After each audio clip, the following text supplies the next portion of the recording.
It's the holidays. Christmas is fast approaching, and I wanted to do something different. So I'm in a professional kitchen learning how to sculpt using sugar paste. He's standing behind me, isn't he? Where did my camera go? Why does the dishwasher have my camera? This isn't working. Okay, a little change of plans. My sister, who makes beautiful sugar paste flowers, like these ones right here, has agreed to teach me and my other sister how to make them. So we're going to head on over to her place, and she's going to show us how to make these beautiful, completely edible decorations for Christmas. Let's go learn how to do this. So obviously the first thing that you need is sugar paste, or sometimes it's called gum paste. Now my sister already had that made in all the colors we would need and vacuum sealed to keep it fresh. But there are many recipes online, and I will include one here. You can pause the video and take a look at it if you need it. We also had a container of vegetable shortening, which we were to use to rub onto the sugar paste when we were kneading it to keep it pliable and stop it from cracking. There was also wire and cutters and sculpting tools and a special board to roll out the sugar paste that had grooves in it. When given the option to make either a poinsettia, mistletoe, or holly, the two newbies decided on holly because it seemed the easiest and it had the least amount of leaves. The first thing we did was cut the wire for the leaves and the berries. Thin wire at 3 inches for the berries and a slightly thicker wire at 5 inches for the leaves. Then using the pliers, make a little hook at the top of the thin wire for the berries. Next, I worked a little bit of the shortening through the red sugar paste, getting it ready to roll into the berries. I thought this was going to be the easy part, and I have no idea why it took us so long to do. It took a while to get used to working with the sugar paste. It's not like clay or plasticine or any other modeling material where you can smooth out the surface and make it blend. Once we've finally had the berries and had them on the wires, we used one of the sculpting tools to make a little dent at the top and then used a needle tool to make the little grooves at the top of the berry.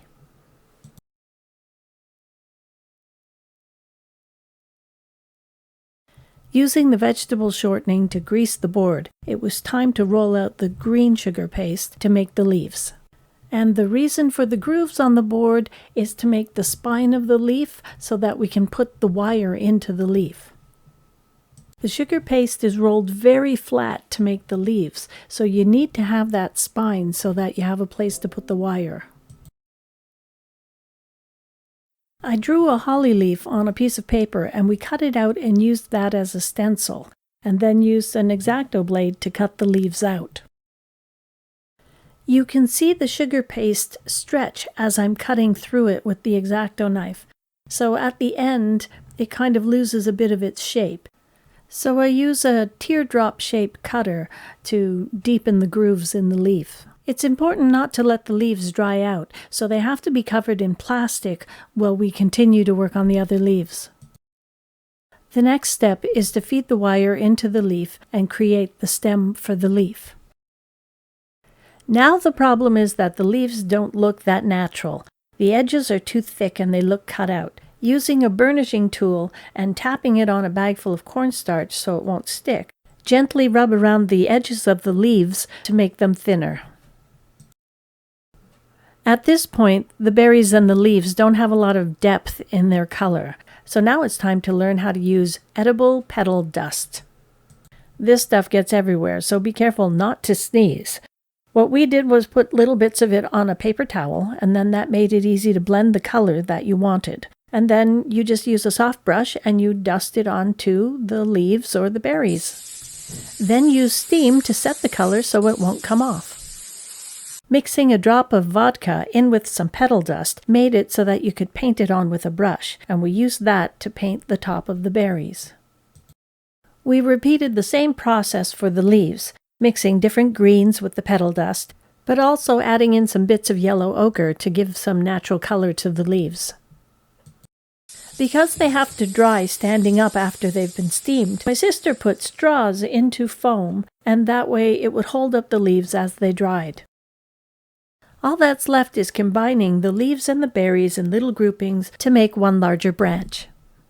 We started by wrapping each leaf and each berry stem with a little bit of floral tape, so that when we group them together on the larger wire to make the branch, you won't see any of the smaller wires.